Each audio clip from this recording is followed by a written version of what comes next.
Thank you, Lori. Back to our developing story out of Norwich now, where a police officer was shot multiple times during a standoff with a suicidal man. That standoff is still happening on Cedar Street. Fox Connecticut's Beau Berman joins us live now from the scene with the latest. Beau, what's going on? Yeah, Brent, Allison, a huge police presence here tonight, and it's been that way since early this afternoon. Just to my left here, you've got some state police vehicles, the fire department right here, and they've surrounded the Cedar Glen apartment building, which is just about a block up the street here on Cedar Street. On my left here, or behind me just a bit, they've had it surrounded for a long time, and what we know is that at 2:45 this afternoon, a call came into police through 911 reporting a despondent suicidal man, which brought police out here to the scene. They surrounded the building, but about an hour later, at that time, an officer was shot multiple times somehow. In that scene, that officer was taken to the hospital, and now 8 hours later, police are still here in Norwich surrounding the apartment building. It appears this dangerous standoff situation continues.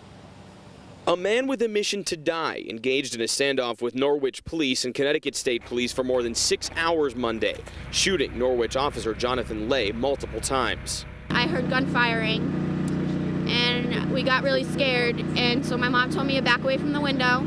14-year-old Cedar Glen apartment resident Taya Norman watched as Officer Lay was pulled from the complex and rushed to Yale New Haven Hospital, where he's listed in critical condition tonight. I seen a cop get drugged by the SWAT team, that he was injured and he was on the ground.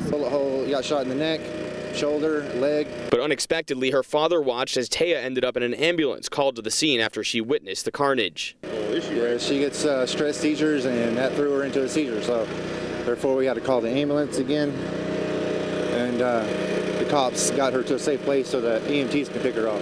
Back at the scene, state police snipers and tactical team members rushed towards the complex, where witnesses say their neighbor opened fire at police from Building D. Norwich police say the man in question wanted to commit suicide by cop. It was about an hour after police arrived at the scene and had it surrounded that Officer Lay was shot. When all the gunshots started going off at once, everybody in the office ran.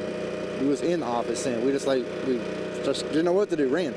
Because my grandbaby was in there, and she's 6 months old. Norwich police officers were in New Haven tonight supporting Officer Lay at the hospital, while their comrades continued working the scene on Cedar Street. One woman who lives 3 doors down from the shooting suspect says she's seen him on the porch smoking with a pregnant woman and child, but has never spoken with them directly.